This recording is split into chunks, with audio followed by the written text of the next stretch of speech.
সাংবাদিক ভাইয়েরা, আপনারা ইতিপূর্বে এই ঘটনাটি সকলেই অবগত আছেন। উক্ত ঘটনায় নিহতদের পরিবারের পক্ষ থেকে ওসি আরমান সহ পুলিশের দায়ের সদস্যদের বিরুদ্ধে 2টি হত্যা মামলা দায়ের করা হয়। এই হত্যা মামলা দুটিকে মিথ্যা প্রমাণ করার জন্য পরিকল্পিতভাবে উল্টো ভোলা থানার উপপরিদর্শক এসআই জসিম বাদী হয়ে আমাদের নেতাকর্মীদের বিরুদ্ধে একটি পুলিশ অ্যাসল্ট ও একটি হত্যা মামলা দায়ের করেন। বর্তমানে নিহতদের পরিবারের পক্ষ থেকে পুলিশের বিরুদ্ধে দায়ের করা মামলার দুটি তদন্ত না করে পুলিশের দায়ের করা মামলা দুটি ভিন্ন খাতে প্রবাহিত করার অপচেষ্টা লিপ্ত রয়েছে।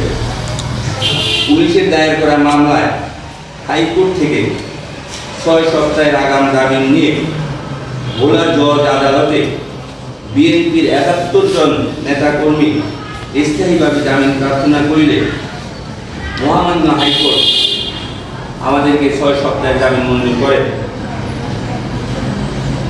আদালত পরবর্তীতে আমরা যখন ভোলা 10 কোর্টে হাজির হই স্থায়ী জামিনের জন্য, আমরা 72 জন আসামির মধ্যে 71 জন আসামির মধ্যে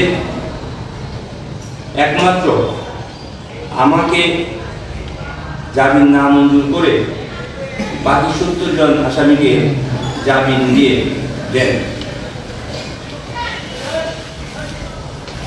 পরবর্তীতে এই হত্যা মামলার জন্য পুলিশ আমাকে রিমান্ডে নিয়ে যান, নির্মমভাবে নির্যাতন চালান।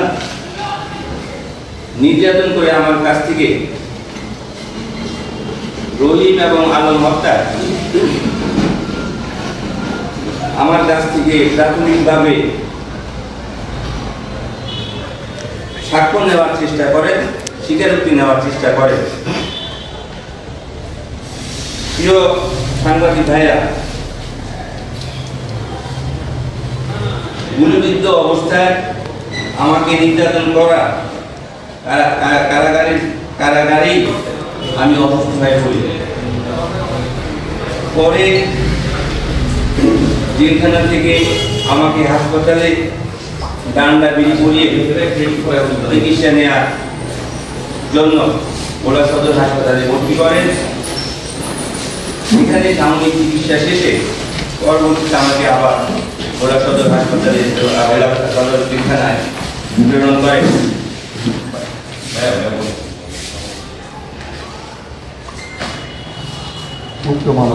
উক্ত মামলার 3 মাস কারাভোগ শেষে ভোলা 10 কোর্ট থেকে জামিন প্রাপ্ত হয়ে আমি জেলখানা থেকে বেরিয়ে আসি।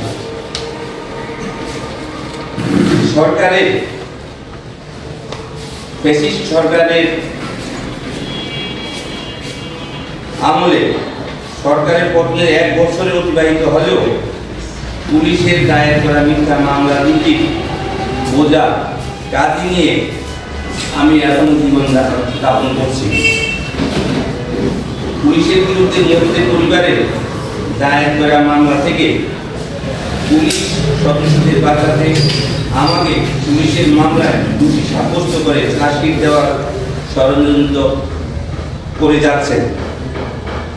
আমি ফ্যাসিস্ট আওয়ামী সরকারের আমলে পুলিশের দায়ের করা মিথ্যা মামলা থেকে রেহাই পেতে আবেদনের মাধ্যমে বিএনপির ভারপ্রাপ্ত চেয়ারম্যান, আগামী দিনের রাষ্ট্রনায়ক জনাব তারেক রহমান সহ বিএনপির জাতীয় স্থায়ী কমিটির সকল নেতৃবৃন্দ হস্তক্ষেপ কামনা করছি। ধন্যবাদ আপনাদের সকলকে। আসসালামু আলাইকুম।